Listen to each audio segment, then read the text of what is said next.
আমি আমার গুরুর কাছে যেটুকু পেয়েছি, সাধুগুরু বৈষ্ণবের কৃপায় যতটুকু জেনেছি সেটুকু আপনাদের কাছে আস্বাদন করব।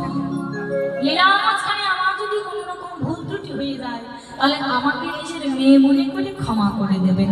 নিতাই গৌর হরি বল, হরি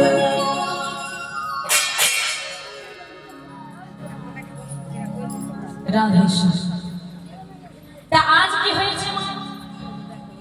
একদিন শ্রীধাম বৃন্দাবনে প্রাণ গোবিন্দ আমার বসে আছে, এমন সময় শ্রীমতী রাধারানী আমার প্রাণনাথের কাছে গিয়ে বলছে, বন্ধু আজ আমি তোমার কাছে এসেছি আমার একটা প্রশ্ন, আমার এই প্রশ্নের উত্তর আজ তোমায় দিতে হবে। গোবিন্দ আমার বলছে, রাধা প্রশ্ন কি? প্রশ্ন করতে তুমি চাও বলো। আচ্ছা প্রভু, এটা বলে সবাই বলে যে প্রত্যেক দিন প্রভাতে মানে সকালবেলায় যদি পঞ্চকন্যার নাম গাওয়া হয় তাহলে নাকি সর্বপাপ থেকে মুক্তি পাওয়া যায়। কোন পঞ্চকন্যা? কোন পঞ্চকন্যা? অহল্যা, দ্রৌপদী, কুন্তী, তারা, মন্দির। এই যে পাঁচটি কন্যা, সবাই বলে যে প্রত্যেকদিন সকালবেলা এই পঞ্চকন্যার নাম যদি গাওয়া হয় তাহলে নাকি সর্বপাপ থেকে মুক্তি লাভ করা যায়। কিন্তু তোমার কাছে আমার এই প্রশ্ন যে এই যে পঞ্চকন্যার নাম আমি গাইবো, তা এই পঞ্চকন্যা কি সতী নাকি অসতী? অসতী হলে তো তাদের নাম দেওয়া যাবে না, কি মা? আচ্ছা প্রত্যেকদিন সকালবেলা কি মনে হয়, কোনো ভালো মানুষের নাম করাটা ভালো নাকি কোনো খারাপ মানুষের নাম করাটা ভালো বলুন তো মা? ঘুম থেকে উঠে কেউ কেউ খারাপ মানুষের নাম করবে, ভালো মানুষের নাম করতে চাইবে। তাহলে এই যে পাঁচটা কন্যার নাম গাইবো তাহলে এদেরকে ভালো হতে হবে তো, খারাপ হলে তো আর গাইবো না। তাহলে সত্যি ওমা আপনাদের কি মনে হয় এই পাঁচটা কন্যা সত্যি? কি মনে হয় বলুন মা? সত্যি? আচ্ছা সতী না অসতী আপনার বিচার করুন আপনারা, আমি বলে দিচ্ছি। বলছে অহল্যা, এই অহল্যার সম্পর্কে একটু জানুন তাহলে বুঝতে পারবেন যে সতী না অসতী। এই অহল্যা কে ছিলেন জানেন? অহল্যা হচ্ছে গৌতম মুনির স্ত্রী। অহল্যার স্বামীর নাম গৌতম, কিন্তু এই অহল্যাকে হরণ করেছিল তারই শিষ্য যার নাম হচ্ছে ইন্দ্রদেব। কি বললাম? গৌতম মুনির স্ত্রী অহল্যা হরণ করলো ইন্দ্রদেব। আচ্ছা একজনের স্ত্রী যদি অন্য কোনো পুরুষ হরণ করে তাহলে সেই রমণী ভালো মানে সতী থাকে? তার সতীত্ব রইল না, থাকে না। তাহলে এই অহল্যা কি হলো? অসতী। আবার হচ্ছে দ্রৌপদীর কথা। বাবা এর কথা আমাকে আর বলতে হবে না, আপনারা সবাই জানেন। কটা স্বামী? কটা স্বামী মা? আপনাদের কটা স্বামী? হ্যাঁ একটা। আচ্ছা কারণ যদি দুটো স্বামী হয়, আপনাদের পাড়ার কোনো মেয়ের যদি একটা স্বামী আছে আবার যদি সে বিয়ে করে মানে দুটো স্বামী যদি হয়, আপনাদের পাড়ায় থাকতে দেবেন? তাকে থাকতে দেবেন? ভালো বলবেন? হ্যাঁ পাড়ার সবাই মিলে গিয়ে তাকে দুটো করে তাড়িয়ে দেবেন, বলবেন ও মেয়ের স্বভাব ভালো, একটা স্বামী থাকতে আবার বিয়ে করেছে, বলে চরিত্র ভালো নয়। তাহলে আমাদের একটা জায়গায় দুটো স্বামী হলে আমরা ভালো নয়। আর দ্রৌপদীর একটা নয়, দুটো নয়, তিনটে নয়, চারটেও নয়, পাঁচটা স্বামী। তাহলে সে কি ভালো? তাহলে সেও ভালো, তাহলে সেও অসতী দাঁড়ালো।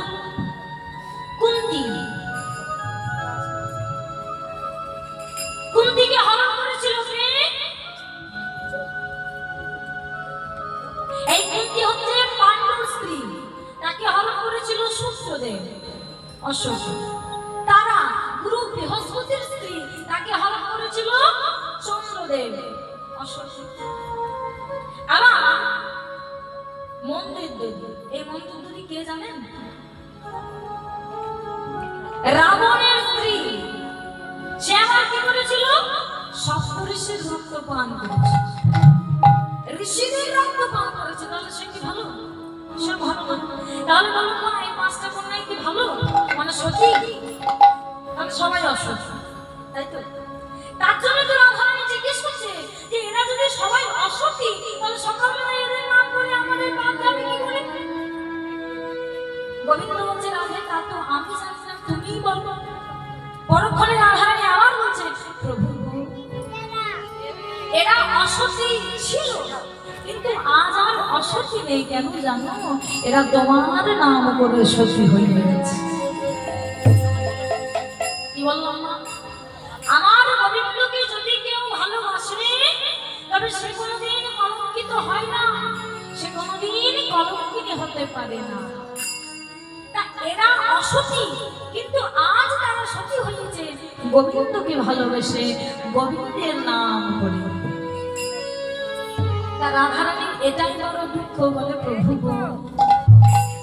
এই পাঁচটা কন্যা যদি অসতী থেকে সতী হতে পারে তোমাকে ভালোবেসে, তাহলে লোকে আমায় কেন কলঙ্কিনী বলে? আমিও তো তোমায় ভালোবাসি, আমিও তো তোমার নাম করি, আমিও তো তোমাকে চাই। তাহলে এই কন্যা যদি সত্যি হতে পারি তবে আমি কেন হতে পারি না? তুমি বলো, তবে লোকে কেন বলে আমায় কৃষ্ণ কলঙ্কিনী? বলো না প্রভু, আমি কি অন্যায় করেছি? আমার হৃদয় হৃদয় আমি তোমায় ভালোবাসি, আমার এই হৃদয় ক্ষেত্রে তো তোমার মূর্তি আমি স্থাপন করেছি, তাহলে আমি একা কেন কৃষ্ণ কলঙ্কিনী বলব? রাধারানীর এই কষ্ট দেখি গোবিন্দ আমাকে বলছে রাধে তুমি আর দুঃখ পেও না, আমি তোমাকে কথা দিচ্ছি আজ রাত তোমার এই দুঃখ আমি মোচন করব। তাই আজ সেই শ্রীমতী রাধারানী আমার কৃষ্ণ প্রেম করে কলঙ্কিনী হয়ে সখীদের কাছে বসে বসে কাঁদছে, আর সখীদেরকে বলছে ওরে সখীদের, ওরে আমার কি মনে হয় জানিস, ওই বিধি যে বিধান আমায় দিয়েছে আমার মনে হয় অনল জেলেছি। কিরকম কি বলছে? ওরে সখী শোন, আজ বিধির বিধানে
যদি সে রানবধূ দেখা নাহি আমি দেব রে জয় দেব আমি দেব রে জয় দেব আমি দেব রে জয় দেব ওই আমি দেব রে যে দেব বিধি বিধান রাখে মমতা দেব রে জয় দেব ওই বিধি বিধান রাখবো না দেব রে জয় দেব যদি সীতা রানা মধু দেখা নাহি আরে যদি সে রানবধূ দেখা নাহি কি বলছে মা? বলছে যারা আমায় কৃষ্ণ কলঙ্কিনী বলে তাদের আমি অভিশাপ দেব। এদিকে সখীরা বলছে রাধে এমন কথা কেন বলছিস? আরে বাবা এর আগেও তো তুই কৃষ্ণ সঙ্গ লাভ করেছিস, ওই তখন তুই এমন কথা বলিস। বলে সখী রে আমি ঘরের থেকে মনে করি যে যারা আমায় কৃষ্ণ কলঙ্কিনী বলে তাদের আমি অভিশাপ দেব, কিন্তু যখন আমি গোবিন্দ সঙ্গ লাভ করি তখন আমার কি হবে জানিস? আমার মনে থাকে না, আমার মনে থাকে না মনে থাকে না, আমার মনে থাকে না, আমার বিধি বলে মনে থাকে না, আমার বিধি বলে কিছু মনে থাকে না সকল ভুলে তাই বিধি বলে কিছু মনে থাকে না। আমি সকল ভুলে তাই বিধি বলে কিছু মনে থাকে না। তখন তো আমি সব ভুলে যাই। বলে ওরে এটাই তো হওয়ার কথা, কেননা কেউ যদি গোবিন্দ সঙ্গ পায়, কেউ যদি আমার গোবিন্দ দর্শন করে, তখন তার তো বিধি বলে কিছু মনে থাকে না, কারণ সে তখন বেদ বিধির পরপারে চলে যায়। কিন্তু রাধারানী আজ বলছে ওরে আজ আমি ভুলবো না, যারা আমার বধূকে সহ্য করতে পারে না, যারা আমার কৃষ্ণকে ভালোবাসে না, যারা আমারই কৃষ্ণ কলঙ্কিনী বলে তাদের আমি অভিশাপ দেব। কি অভিশাপ জানিস? আমি তাদের অভিশাপ দিচ্ছি দিন দুপুরে যেন তাদের ঘর পুড়ে যায়। ওমা কি অভিশাপ দিল রে? বলছে দিন দুপুরে যেন ঘর পুড়ে যায়। কেন দিন দুপুরে ঘর পুড়ে যেতে বললো কেন? বলে ওগো এই যে যেমন তেমন ঘর নয়, এই কোন ঘর জানো? বলছে যে ঘর একবার পুড়ে গেলে আর তৈরি হয় না, যে ঘর একবার ভেঙে গেলে আর তৈরি হয় না। ওমা এই আমার কেমন ঘর? আচ্ছা আমরা যে ঘরে বসবাস করি সেই ঘরটা যদি ভেঙে যায় তাহলে কি আবার তৈরি করা যাবে না? কি মজা হবে না? আবার তৈরি করা যাবে, ইট লাগবে, বালি লাগবে, সিমেন্ট লাগবে, আবার তৈরি হয়ে যাবে। আচ্ছা পুড়ে গেলে তৈরি করা যাবে না?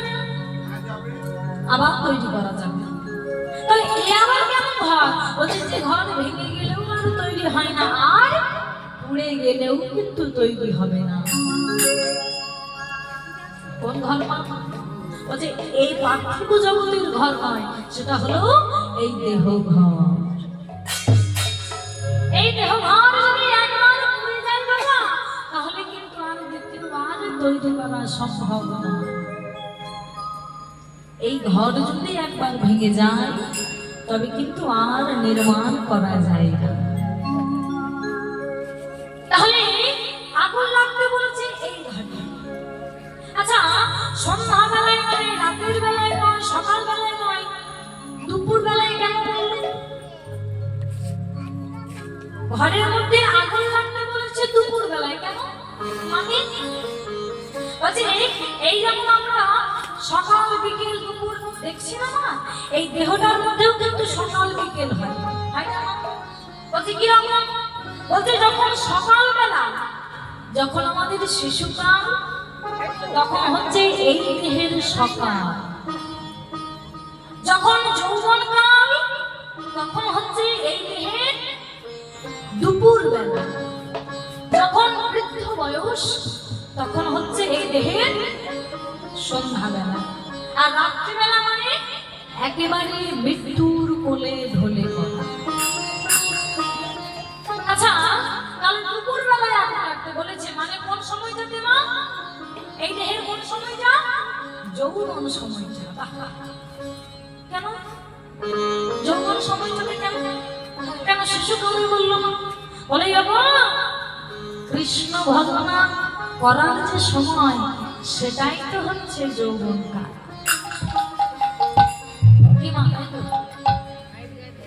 আমরা দেখবে অনেকেই বলে থাকি যে এখন থেকে কেউ কৃষ্ণ কৃষ্ণ বলে পাগল হয়। কি মা, কৃষ্ণ কৃষ্ণ কখন বলতে হয়? কখন হরিনাম করতে হয়, কখন মালা নিতে হয় মা? বলে কেন? যখন আর কাজকর্ম করতে পারবো না, যখন আমাদের বয়স হয়ে যাবে, যখন সংসারের কাজ আর করতে পারবো না, তখন বাড়িতে বসে বসে কোনো কাজ থাকবে না, তখন ওই মালা তুলে করে বসে বসে হরে কৃষ্ণ করবো। এর আগে কি কেউ হরিনাম করে? এর আগে হরিনাম নেওয়াটা ঠিক না, তাই না? না গো, কৃষ্ণ ভজনা করার সময় সেটা নয়। কৃষ্ণ ভজনা করার সময় হচ্ছে এই যৌবনকাল। এই যৌবনকালে হরি ভজনা করতে হয়। এই যৌবনকাল যদি পেরিয়ে যায়, তবে কিন্তু আর হরি ভজনা করা সম্ভব নয়। বলবেন নয় কেন? আচ্ছা বলুন তো মা, এই যে সারা জীবন ধরে এত খাটাখাটনি করে দোতলা বাড়ি বানালেন, 4 চাকা গাড়ি কিনলেন, সোনার গয়না তৈরি করলেন, কাদের জন্য? আমরা সবকিছু কি নিজের জন্য করি বলো? নিজের জন্য তো করি না, করি আমাদের ছেলে মেয়ের জন্য, যাতে আমার ছেলে মেয়েদের যেন কোনো অসুবিধা না হয়। আচ্ছা মা, সেই ছেলে মেয়েরা যখন বড় হয়, আমাদের যখন বয়স হয়ে যায়, তাদের যখন সংসার হয়ে যায়, বিবাহ হয়ে যায়, আচ্ছা বলুন তো, সেই ছেলে মেয়েগুলো কি আর বাবা মাকে দেখে আর ভালোবাসে? তার কারণ একটা, না বাবার যখন বয়স হয়ে যায়, তখন বাবা আর ভালো ইনকাম করতে পারে না, ভালো রোজগার করতে পারে না। মায়ের যখন বয়স হয়ে যায়, মা কিন্তু ভালো করে আর ঘরের কাজ করতে পারে না। তাই শেষের বেলায় ওই মা বাবার স্থান হয় কোথায়? কোথায় যায় বাবা? বৃদ্ধাশ্রম। চিন্তা করুন মা, সারা জীবন ধরে এত খাটাখাটনি করে গাড়ি বাড়ি বানালেন যাদের জন্য, শেষের সময় সেই ছেলে মেয়েগুলোই কিন্তু আর আপনার সাথে থাকে।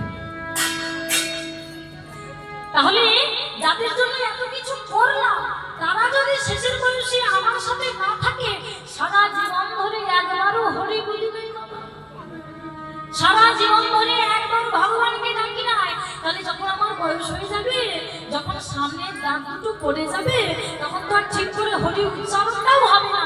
সেই বয়সে হরি ডাকলে কি আর হরি পাওয়া যায় বাবা?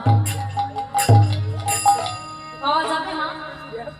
যখন আমাদের বয়স হয়ে যায়, তখন দেখবেন সর্বপ্রথমে সামনে দাঁত দুটো পড়ে যায় না? সামনে দাঁত পড়ে যায় না? আর সামনে দাঁত পড়ে গেলেই তো কিছু বলতে গেলে, যখনই বলতে যাবে না হরি বল, ওই দাঁতের ফাঁক দিয়ে বেরোবে হরি বল। কি মাথায় তো?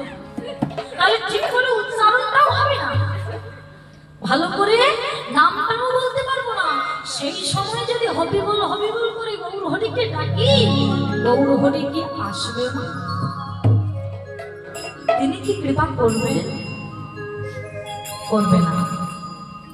এর জন্যই বলছে সময় থাকতে ভজন করুন, সময় যদি চলে যায়, তবে সে কিন্তু আর ফিরে আসে না। তা মনে করছি যে এই বয়সে হরিনাম করবো না, ভুল করবেন না।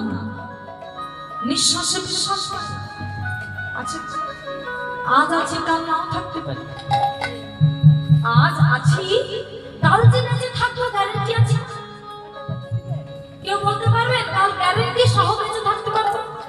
গ্যারেন্টি নেই, নিঃশ্বাসে বিশ্বাস নেই। তাই সময় যখন পেয়েছি, সুযোগ যখন পেয়েছি, এই সুযোগ হাতছাড়া করলে হবে না, সুযোগটা কাজে লাগাতে হবে।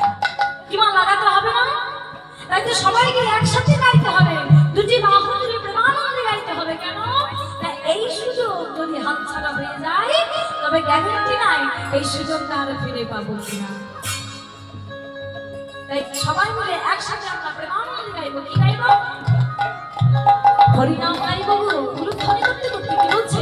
প্রেমানন্দে মেতে হরি বালা, হরি নামের বন্যা যেন, ও প্রেমানন্দে মেতে হরি বালা, হরি নামে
মনের মধ্যে আনন্দ যদি না থাকে তাহলে প্রেম তরঙ্গে ডুববো কি করে?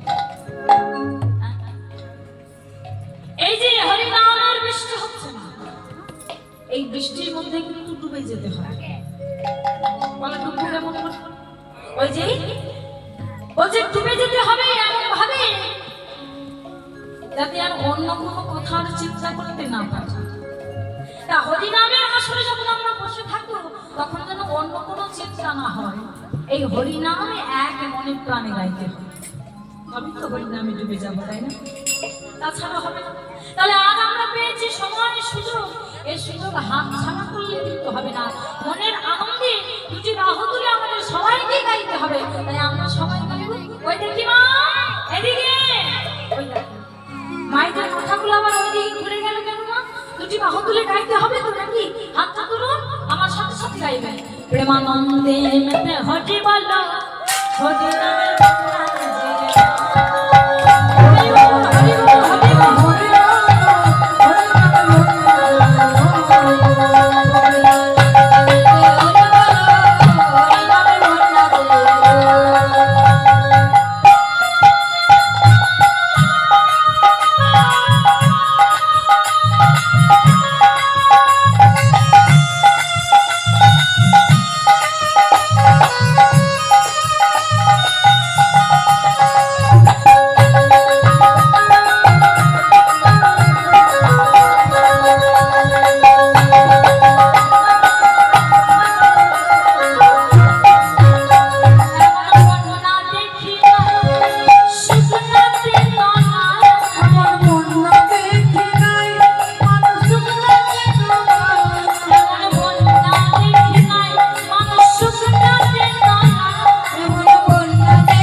শুকনোতে তলিয়ে যাচ্ছে।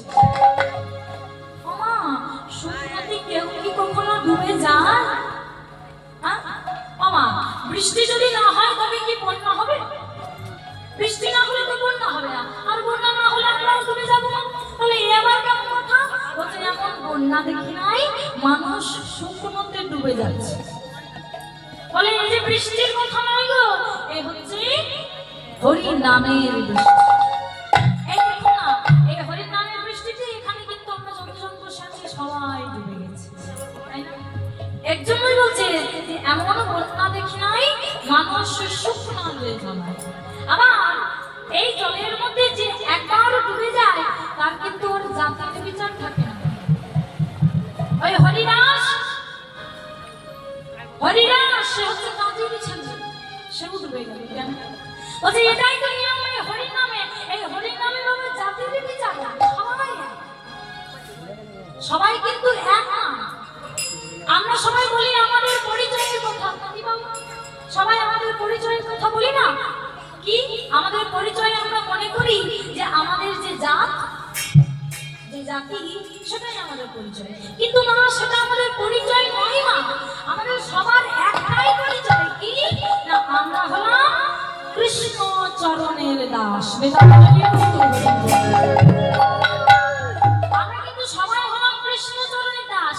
কিন্তু বাবা, এখন কৃষ্ণ চরণের দাস কজন? আমরা কিন্তু সবাই মায়ার চরণে দাস হয়ে বসে আছি। তাই কি বলছে না, ওই হরিদাস, হরিদাস সে কাজীর ছেলে, সে বুঝি ডুবে গেল। হরিদাস সে কাজের ছেলে, সে বুঝি ডুবে গেল। হরিদাস সে কাজীর ছেলে, সে বুঝি ডুবে গেল। হরিদাস সে কাজের ছেলে, সে বুঝি ডুবে গেল। হরি নামের বন্যা এলো।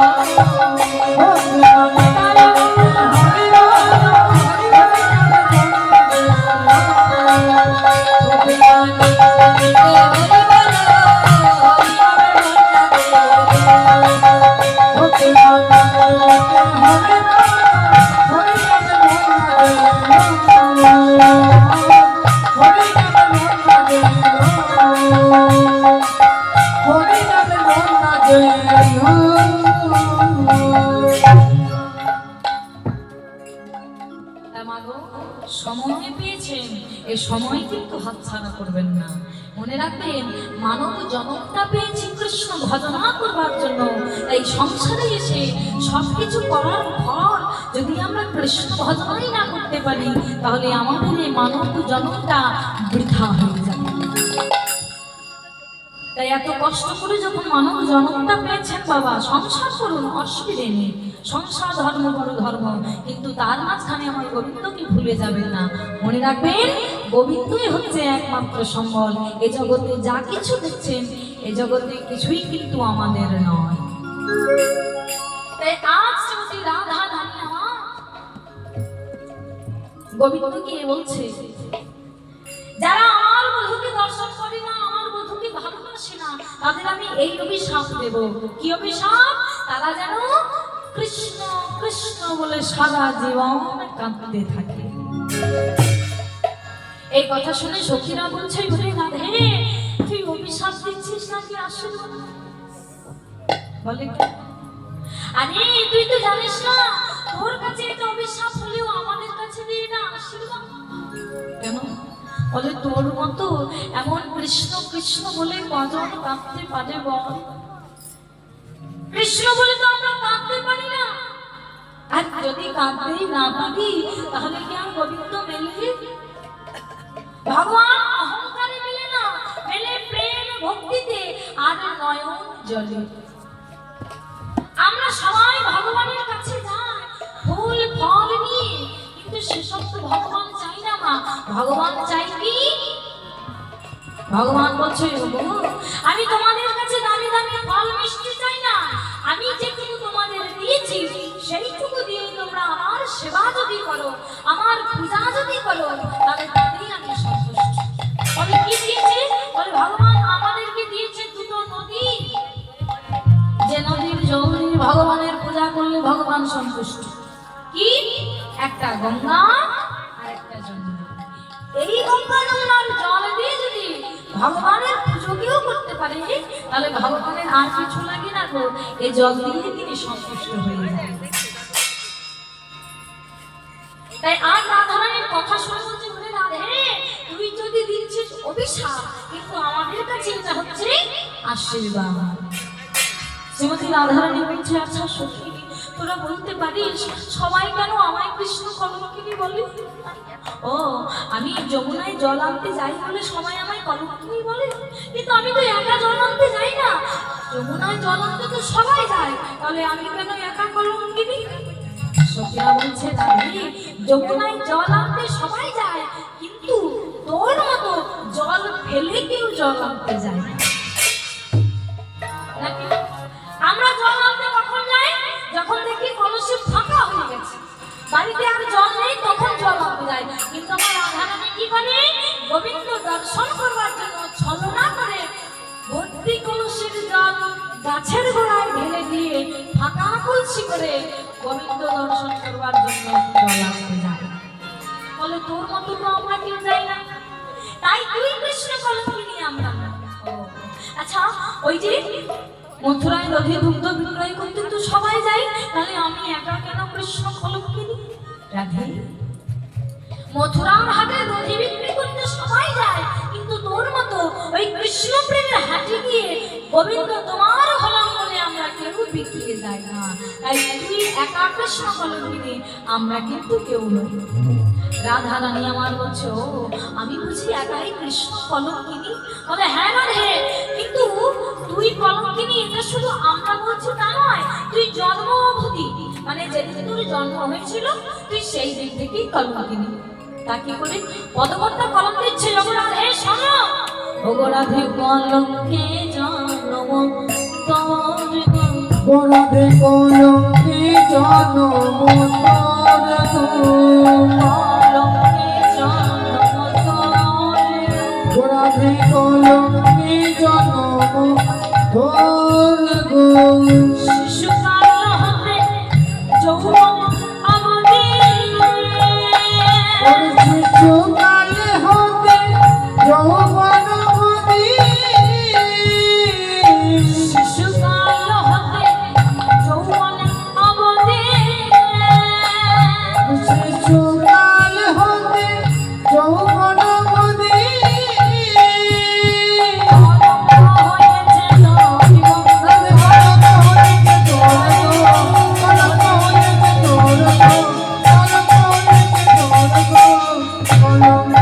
হয়েছে শিশুকাল থেকে। বলে হ্যাঁ, যেদিন তুমি জন্মিলে কৃত্তিকা মন্দিরে সেদিন কেমন করে তোমার জন্ম হয়েছিল। পদকর্তা বলছে, আমরা কি জানি না?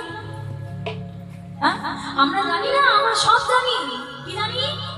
আচ্ছা মা, মা এদিকে, শ্রীমতী রাধারানীর বাবার কি নাম?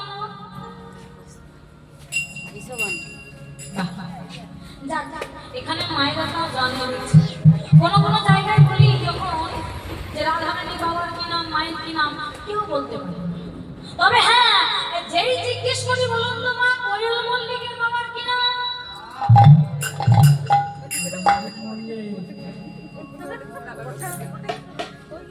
দেখেছেন?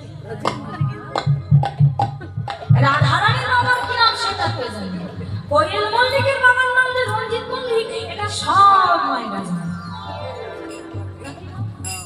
বাহ, বলে এটা তো স্বাভাবিক ব্যাপার।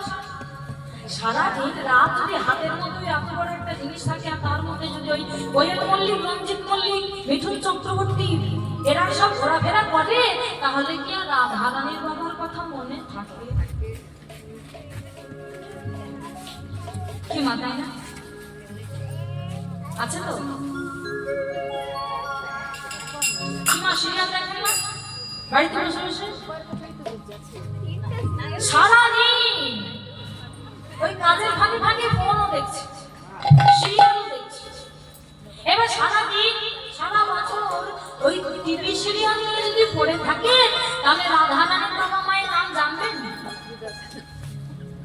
তাই না? এটা স্বাভাবিক। ব্যাপার। আমাদের কালচার যেটা বেশি সেটাই তো বেশি মনে থাকবে। ওই যেমন দেখবেন কাটারিতে, আমার কাটারি বুঝেন তো, কাটারি। আচ্ছা, একটা কাটারি আপনি কিনেছেন, নতুন কাটারি, এবার সেটা ব্যবহার না করে 1 বছর বাড়ির ভেতরে ভরে রেখে দিয়েছেন।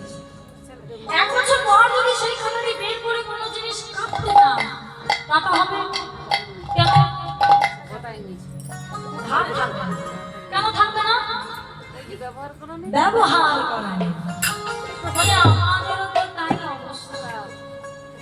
সেই 1 বছর আগে কীর্তন হয়েছে, আবার এই 1 বছর পরে কীর্তন হচ্ছে। ওমা, আর বাকি 1 বছর ওই দিদি ভাই বলছে ঘুমাচ্ছিলাম বাড়িতে, বাকি 1 বছর ঘুমাচ্ছিলাম, আর এদিকে এই যে কোথায় কীর্তন হচ্ছে, কোথায় ভাগবত হচ্ছে, এসব তো দেখাশোনা নাই। হঠাৎ করে এসে যদি জিজ্ঞেস করে রাধারানীর বাবা মায়ের নাম, কি মা বলতে পারবো? কালচার নাই, ব্যবহার নাই, আমি বলতে পারছি না। তা বলছি মা, ব্যবহার করলেই তো থাকবে নাকি? ওই যে ফোনের মধ্যে সারাদিন ধরে সিরিয়াল দেখছেন, কার্টুন দেখছেন, সিনেমা দেখছেন, তা ওই ফোনের মধ্যে কি কীর্তন গান শোনা যায় না? শোনা যায় তো। তা প্রত্যেকদিন না হোক, অন্তত 1বার করেও তো কীর্তন গান শ্রবণ করতে পারেন নাকি? তাহলে তো অন্তত কালচারটা থাকবে, তাই না? আর একটা কথা কি জানেন না, কীর্তন গান আমরা শ্রবণ করি কেন? কিছু জানবো, তাই না? অন্য কোনো জায়গায়, অন্য কোনো অনুষ্ঠান যেখানে হয় দেখবেন, কোথাও যদি যাত্রা পালা হয়, নাটক হয়, তাহলে আমাদের বসে বসে শুনতে হয়, কিছু করতে হয় না। কিন্তু কীর্তন যেখানে হয়, সেখানে কি করতে হয় আমাদের? বসে বসে শুনলে হবে? ঘুমাতে হয়। বলছি ঘুমাতে হয়। আমার ঘুমাতে হয় না গো, যেখানে কীর্তন গান হয়, যেখানে ভাগবত পাঠ হয়, যেখানে হরিকথা হয়, সেখানে উলুধ্বনি দিতে হয়, করতালি করতে হয়। কি না করতে হয়? করতে হয়, তাই না? তাহলে আজ আমরাও কিন্তু এসেছি সেই কীর্তনের আসনে। তা ঘুমালে তো চলবে না, মাথা খোলা রাখতে হবে। আর কিছু জানতে এসেছি, সেটাও কিন্তু জানতে হবে। তা কি বলছে? শ্রীমতী রাধারানীর বাবার নাম হচ্ছে কৃষ্ণ, মায়ের নাম কৃত্তিকা। বললাম মনে থাকবে, আর যদি ভুলে যান, বলে 1 বছর পর কেউ আসবে, তার কাছ থেকে জানা হবে। ওমা, এই গান দিয়ে শুনলে এই গান দিয়ে বেরিয়ে যাবে, মনে রাখতে পারবেন না। কিন্তু এই গান দিয়ে ঢুকিয়ে যদি মনের মধ্যে গেঁথে নিতে পারেন, তাহলে এই গান দিয়ে বেরোবে না, আর কোনোদিন ভুলেও যাবে না। বোঝা গেছে? তা বলছে যেদিনই জন্মেলে তুমি কৃত্তিকা মন্দিরে, সেদিন সবাই জেনেছিল যে কৃত্তিকার একটা মেয়ে হয়েছে, একটা নন্দিনী হয়েছে, কিন্তু তার নয়ন হয় নাই। মানে রাধারানী যখন জন্মগ্রহণ করেছিল, তখন নয়ন মুদ্রিত করে, মানে চোখ দুটো বন্ধ করা ছিল। তো সবাই আশ্চর্য হয়ে দেখতে গেছে, তাই তো একটা মেয়ে হয়েছে, কিন্তু তার নয়ন হয় নাই। সবাই যখন দেখতে গেছে, মা যশোদা গোপালকে কোলে নিয়ে এবং রোহিণী বলরামকে কোলে নিয়ে যখন রাধারানীকে দেখতে গেল, তখন কি হলো না, সবাই যখন আনমনে কথা বলছে, প্রাণ গোবিন্দ আমার হামাগুড়ি দিতে দিতে রাধারানীর কাছে গিয়ে তার বক্ষ স্পর্শ করে বলছে, প্রিয়ে নয়ন উন্মিলন করো, যে দেখো আমি এসেছি। সেই দিন ওই গোবিন্দের স্পর্শ পেয়ে তুমি নয়ন উন্মিলন করেছে। তুমি নয়ন মুদ্রিত করে জন্মগ্রহণ করেছিলে কেন? না কৃষ্ণ বদন ছাড়া অন্য কোনো বদন তুমি নয়নে দেবে না। আজ না হয় আমরা কলঙ্কিনী বলছি বলে আমাদের দোষ দিচ্ছ, কিন্তু সেই দিন তো আমরা ছিলাম না। তাহলে সেই দিন এমন করতে তোমায় কে বলেছিল? কে শিখিয়ে দিয়েছিল তোমায়? সেদিন তো আমরা ছিলাম না। রাধারানী বলছে, বেশ ঠিক আছে, আমি কৃষ্ণ কলঙ্কিনী মেনে নিলাম, কিন্তু আমি যে কলঙ্কিনী এই কথাটা প্রচার করবার জন্য তা আগ্রহ কেন? এই জগতের মানুষ কি করে জানিস সখী? কি করে? তবে শোন, আহা খোলো মন টানলে করিয়া মিশালে আমার কলঙ্ক পাই। খোলা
তারা আবার কি বলে জানিস? তারা কি বলে? বনে মাটি করে যত আসলে জগৎ, আরে গুণ মান করে যাও আসল জগতে বনে মাটি করে যত আসলে জগতে, বনে মাটি করে যত আসলে জগতে। আমার কলম বোনা কথা ভাঙিবতে, আর আমার কলঙ্কনা কথা ভাগবতে মনের আঁখে বেলাস জগন্নাথ বলে, মনে রাখে বেদা সতুনাথ বলে মনের আঁখে বেলাস জগন্নাথ বলে, মনে রাখে বেদা সতুনাথ বলে পুরুষ যে বলে বেদা শিষ্য কারণ, আর পুরুষকে বলে বেড়া শিশু কর্ণ বলে বলে নাই গো বলে নাই গো, বলে নাই গো বলে নাই গো, মাথায় কানে চলে যায় গো, ওই কানে কানে বলে দেয় গো ওই জগৎ মাঝে কান কানে বলে দেয় গো এই জগতে যারা গুণীমানী ব্যক্তি তারাও বলে ওই গীতা ভাগবতী নাকি আমার কলঙ্কিত নাম গাথা রয়েছে। আমার এই জগতে যারা গুরু তারা তাদের শিষ্যের কর্মফলে আমারই কলঙ্কিত নামটাই দেয়। সখীরে, যদি জানতাম কৃষ্ণ প্রেম করে এমন জ্বালা আমায় সহ্য করতে হবে, তাহলে তাহলে কি আর কৃষ্ণ প্রেম করি? আমি তো কুলবধূ হয়ে কুলিতে দাঁড়াইয়ে যে জন্ম পীড়িতি করে, তুষেরও অমল হৃদয় জ্বালায়া আপনি পুরিয়া আমার এখন সেই অবস্থা। আমি আর সহ্য করতে পারি না, হে জ্বালা আমাকে সহ্য করা সম্ভব। শ্রীমতী রাধারানী আক্ষেপ করছে, এদিকে সখা যেন পরিবেষ্টিত হয়ে রয়েছে আমার মনে। হঠাৎ করে মা যশোদা এসে বলছে, গোপাল, ও গোপাল। আহা। আচ্ছা, আমি শুনেছি সবাই বলে তুই নাকি খুব ভালো নৃত্য করতে পারিস, হ্যাঁ? কিন্তু আমি তো কোনোদিন দেখিনি বাবা, তা আজ আমার বড় ইচ্ছে হচ্ছে তোর নৃত্য দর্শন করতে। তাই গোপালকে বলছে, ও গোপাল, আজ যদি আমি তোর নৃত্য দর্শন করি, তুই যদি আমাকে তোর নৃত্য দর্শন করাস, তাহলে তোকে পেট ভরে ক্ষীর স্বর্ণনি খেতে দেবে। তা মা বলছে, ওরে গোপাল, একটু নৃত্য করে দেখা দেখি বাবা। যদি দেখাস কি করবো জানিস? শোন, আজ না চলে না চলে আমার আহায়রে নীলমণি, না চলে আমার ওরে নিল মনে ও না চলে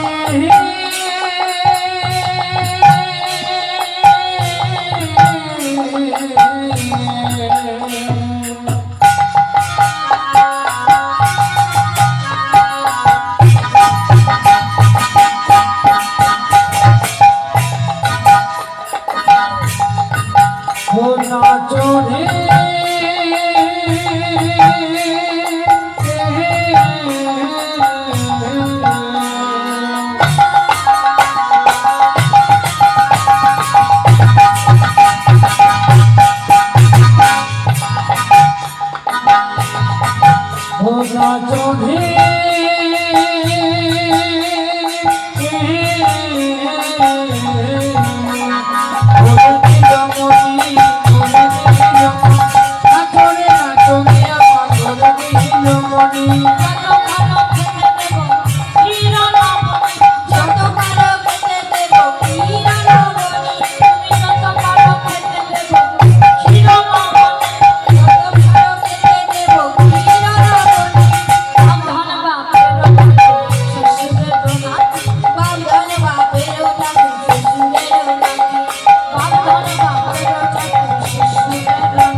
কথা বল।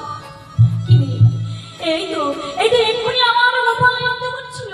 নৃত্য করতে করতে আমার গোপালের কি হলো? আর কথা বলছে না কেন? একবার মা বলে ডাক। কি রে? একবার মা বলে ডাক গোপাল। পদকর্তা পাশ থেকে ডাকে বলছে, ও মা, তোমার গোপাল এখন আর মা বলবে না। তোমার গোপাল অচৈতন্য হয়ে পড়েছে, তিনের দায়ে। এ কথা তুমি বুঝতে পারবে না। বাৎসল্য স্নেহময়ী মা যশোদা আমার কাঁদছে, কপালে গলা ভাই কেন কাঁদছে, আর কেঁদে কেঁদে বলছে, বাবা একবার কথা বল। শ্রীরামকে বলছে, শ্রীরাম ছোটে যা, গিয়ে নন্দ মহারাজকে খবর দিয়ে সেই সে দেখে যা আমার গোপালের কি হয়েছে। নন্দ মহারাজ এসে দেখছে গোপাল অচৈতন্য হয়ে পড়ে আছে। তা দেখে মহারাজ কাঁদছে কেমন ভাবে। গোপাল একবার পিতা বলে ডাক, গোপাল তুই হচ্ছে সুমনের সমস্ত রাজার ধনের একেবারে, একবার কথা বল। আজ কাঁদছে সবাই মিলে, কেমন ভাবে কাঁদছে। আজ কাঁদে নন্দ উমানন্দ, কোথায় গেলা কুলচন্দ্র। কাঁদে নন্দ উমানন্দ, কোথায় গো কুলচন্দ্র। কাঁদে নন্দ উমানন্দ, কোথায় গেলা কুলচন্দ্র। কাঁদে নন্দ যুবানন্দ, কোথায় রে তুই কুলচন্দ্র। তুই যে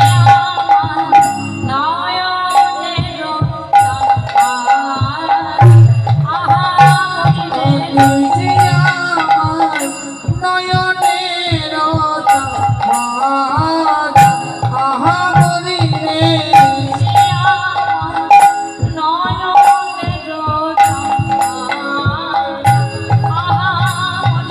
তুই যে আমার নয়নের তারা, আহা বলি রে। একবার বলে তুই আইরে গোপাল,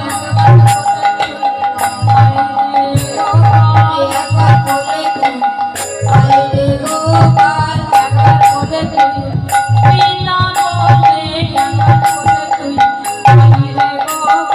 একবার বলে তুই এটা বলে, একবার বলে তুই আইরে গোপাল, বলে তুই একবার বলে তুই এটা বলে, একবার বলে তুই আইরে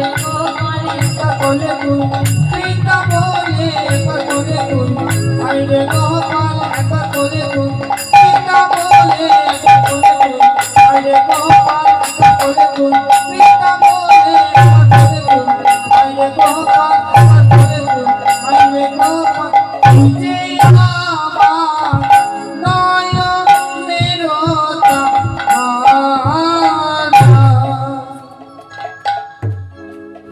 বৃন্দাবনের আজ সকলেই কাঁদছে। ভগবান শ্রীকৃষ্ণ অচৈতন্য হয়ে পড়েছে। মা যশোদা আমার কেঁদে কেঁদে বলছে, বাবা ওরে, একবার তো মা বলে। তুই তো জানিস না বাবা, তোকে বাবার জন্য আমি কত কষ্ট করেছি। তোকে এক নজর না দেখলে আমার 7 জন্ম হয়। তোকে এক নজর না দেখলে আমি যুগ যুগ ধরে মনে হয় তোকে দেখি। একবার কথা বল বাবা, তোকে পাওয়ার জন্য আমি কি করেছিলাম জানিস গোপাল? তোকে পাওয়ার জন্য আমি আমার স্তন কেটে বন্ধক দিয়ে রেখেছি। গোপাল তুই তো জানিস না বাবা, সন্তান হারানোর যন্ত্রণা বুঝতে পারে কেবলমাত্র মায়েরা। সন্তান তো বুঝতে পারে না। তার কারণ কি?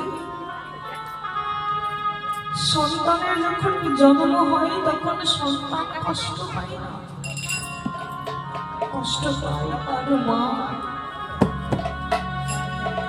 সন্তান যখন ছোট থেকে বড় হয় তখন সন্তান কষ্ট পায়, কষ্ট পায় তার মা। গোপাল রে, আমার তো 7 পাঁচ গোপাল রে, তুই হচ্ছিস আমার একটি মাত্র গোপাল। তুই ছাড়া আমার মা বলে ডাকার মতো কেউ নেই।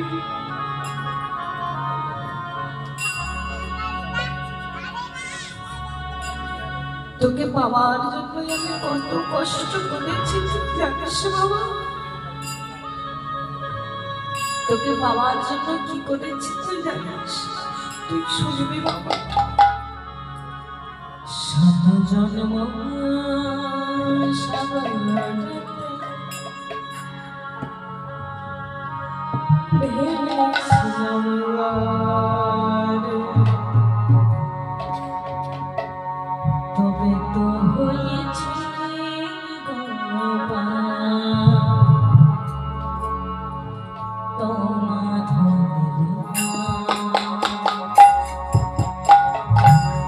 শত জন্ম সাগরে ঢেলেছিলাম গরে, তবে তো হয়েছি গোপাল তোমার ধনে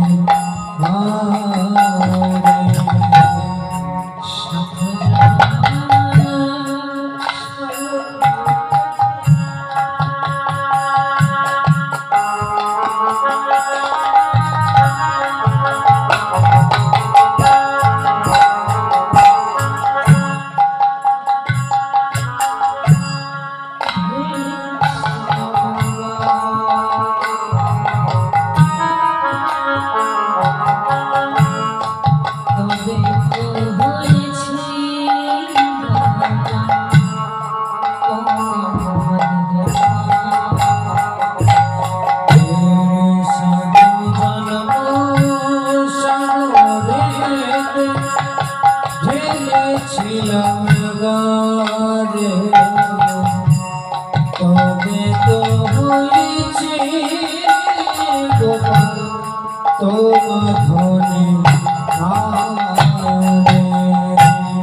তুই যখন আসলি গোপাল,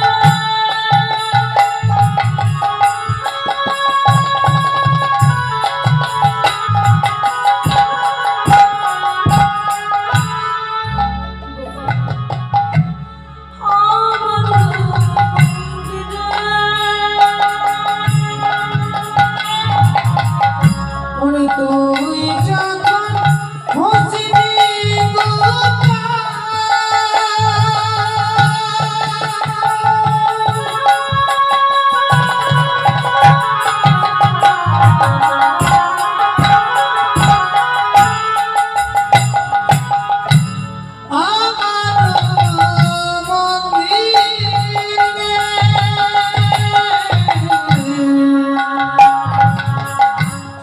তুই যখন হাসলি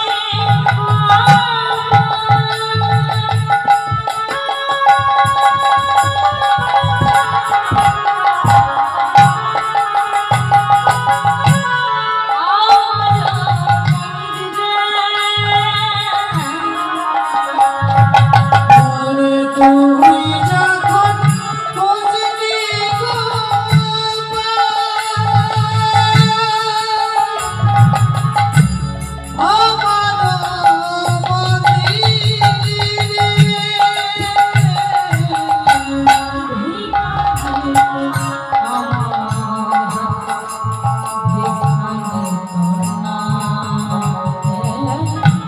ভিখারিতে আমার হাতে ভিক্ষণে তো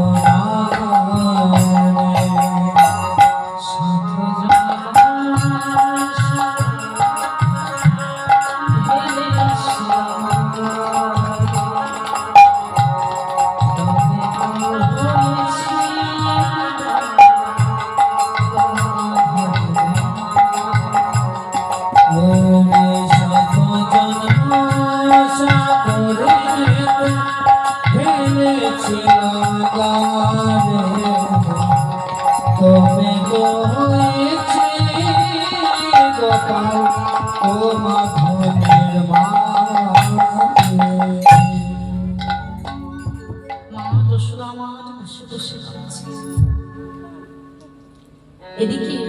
সখী মনে মনে চিন্তা করছে শ্রীমতী রাধারানীকেও তো এই খবরটা দিতে হবে। রাধারানীকেও তো জানাতে হবে যে তার বোধহয় এমন অদ্বৈতন্য হয়ে পড়ে আছে। বৃন্দাবনে সবাই কাঁদছে কেন? না গোবিন্দ হচ্ছে সবার প্রাণ। ওই যে বললাম, এই বৃন্দাবনের প্রাণ হচ্ছে আমার গোবিন্দ। গোবিন্দ যদি না থাকে মা, তবে এই জগৎ সংসার শূন্য হয়ে যাবে। তাই এক সখী মনে মনে চিন্তা করছে রাধারানীকে জানাতে হবে। তাই ছুটে গেছে রাধারানীর কাছে জানাবে বলে, কিন্তু গিয়ে দেখলো কি না শ্রীমতী রাধারানী আমার আদর যত্ন করে বধূর জন্য বসে বসে ফুলের মালা গাচ্ছে, সুন্দর করে মালা গাচ্ছে। তাদেরকে সখী বলছে, রাধে কার জন্য বসে বসে তুই মালা গাচ্ছিস? তুই কি জানিস যার জন্য বসে বসে তুই মালা গাচ্ছিস সে যে অজয়দণ্ড হয়ে পড়ে আছে। তাই সখী বলছে, ওরে রাধে শোন শোন, আর মালা গেথো না ও গো কমলিনী, আর মালা গেথো না ও গো কমলিনী, আর মালা গেথো না ও গো কমলিনী, আর মালা গেথো না ও গো কমলিনী, ভুলাই ভোরে নাচে তোমার নীলমণি, ভোলাই পড়ে আছে তোমে তোমার নীলমণি, ভুলাই ভোরে নাচে তোমার নীলমণি,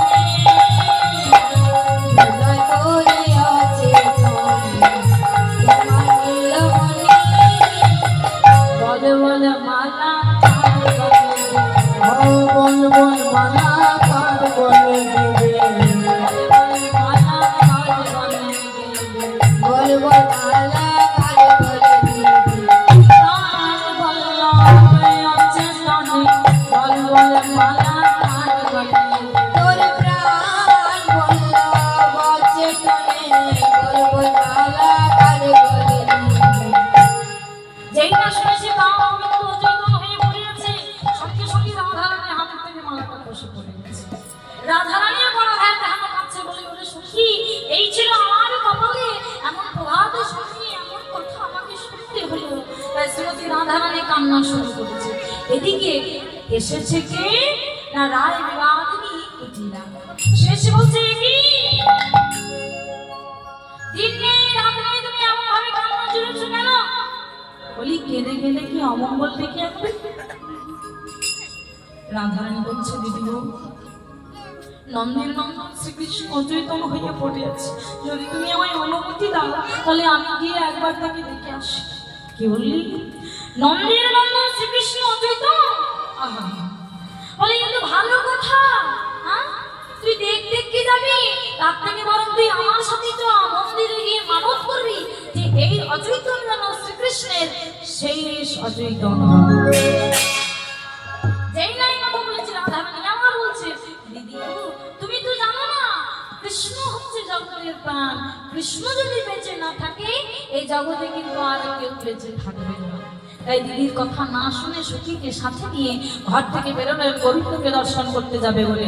আর মনে মনে বলছে, প্রভু আজ যদি আমি তোমায় চেতন অবস্থায় দেখতে না পাই তবে আমার প্রাণ নিয়ে আমি আসবো না, আজ আমি আমার প্রাণ ওই যমুনার জলে বিসর্জন দেবো। তাই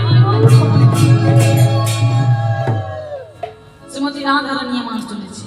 এদিকে ভগবান শ্রীকৃষ্ণ বুঝতে পেরে একটি দায়ে মায়ের কোলে অচৈতন্য, আরেকটি দায়ে তিনি বৈদ্যরাজ চিকিৎসক সেজে শ্রীমতী রাধারানীর কাছে এসে দাঁড়াইছে। পথে মাঝে যাত্রা যখন রাধারানী এবং সখী চিকিৎসক মূর্তি ধারণ করে এসে দাঁড়িয়েছে সামনে, জিজ্ঞেস করছে, কি বলছে? আজ চিকিৎসকের মূর্তি ধরে সম্মুখে দাঁড়ালো, ওই চিকিৎসার মূর্তি ধরে সম্মুখে দাঁড়ালো, চিকিৎসকের মূর্তি ধরে সম্মুখে দাঁড়ালো, চিকিৎসকের মূর্তি ধরে সম্মুখে দাঁড়ালো, কি হলো বলে সুধাতে ওই কি হলো বলে চোধাতে লাগলো, কি হলো বলে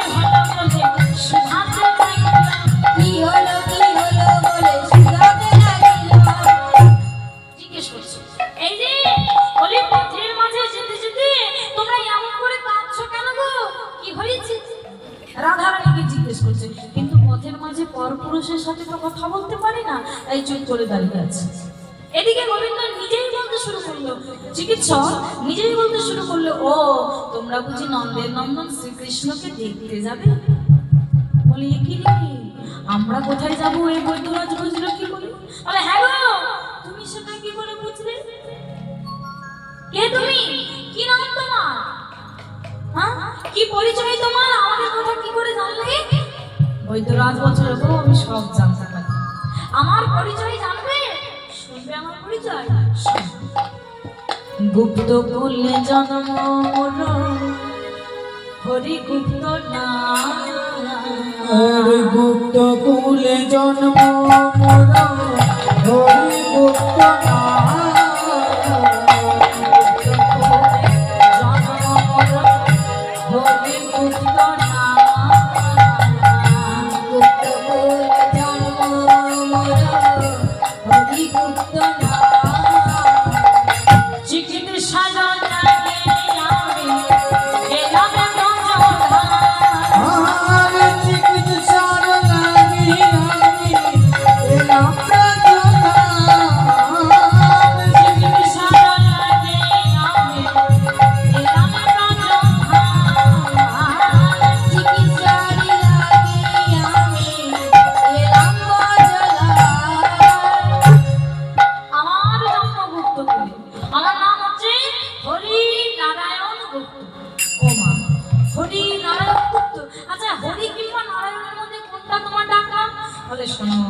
আমার সবই না,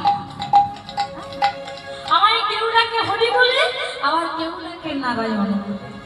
কিন্তু হ্যাঁ, যে যে নামই ডাকুক না কেন, আমায় ডাকলে পরে আমি থাকতে পারি না তো, আমায় যে ডাকে সেই পেয়ে যায়। তা তুমি তো বলতো রাজ, তুমি আমাদের সাথে বৃন্দাবনের নন্দের নন্দন শ্রীকৃষ্ণের যে অচেতন হয়ে পড়েছে তার কাছে যাবে? বলে হ্যাঁ, কেন যাবে? এটাই তো আমার কাজ, আমি যে বৈদ্যরাজ। বেশ, তাই সাথে করে নিয়ে গেছে। বৈদ্যরাজ যেই গেছে, মা যশোদা বৈদ্যরাজকে দেখে বলছে, বাবা তুই যদি আমার গোপালকে ভালো করতে পারিস, বৃন্দাবনের মাঝখানে দাঁড়িয়ে কথা দিলাম, তুই যা চাইবি আমার এই সমস্ত সম্পত্তি তোকে দান করে আমি চলে যাবো, শুধুমাত্র আমার গোপালকে তুই ভালো করবি। মা, মায়ের কাছে সব থেকে বড় সম্পদ কি গো? তার সন্তান। গৃহজগতের সম্পত্তি কিন্তু মায়ের কাছে সম্পদ নয়, মায়ের একমাত্র সম্পদ হচ্ছে তার সন্তান। তাই বলছে, আমার যা সম্পত্তি আছে সব তোকে দিয়ে দেবো, শুধু আমার গোপালকে তুই ভালো করবি। বলে আমার চিন্তা করো না, আমি যখন আছি গোপাল ভালো হয়ে যাবে। তা গোপালকে নিয়ে বৈদ্যরাজ ভালো করে পরীক্ষা করে দেখে বলছে, ওমা কি সর্বনাশ, তোমার গোপালের মনোজগ্র ব্যাধি হয়েছে মা। সে কি বাবা, তাহলে আমার গোপাল ভালো হবে না? আরে না মা, ভালো হবে। আসলে তোমার গোপালের যে ব্যাধিটা হয়েছে, কেন হয়েছে জানো? অতিরিক্ত চিন্তা এবং পরিশ্রমের কারণে এই ব্যাধিটা হয়। ঠিক বলেছিস। আমি কতবার নন্দ মহারাজকে বলেছি, গোপাল আমার এইটুকু দুধের ছেলে, সে কি সারাদিন গরুর পিছনে ছুটে ছুটে গোচারণ করতে পারে? তখন আমার কথা না শুনে বললো যে এই বয়স থেকে গোচারণ না করলে আবার গোচারণ শিখবে কখন?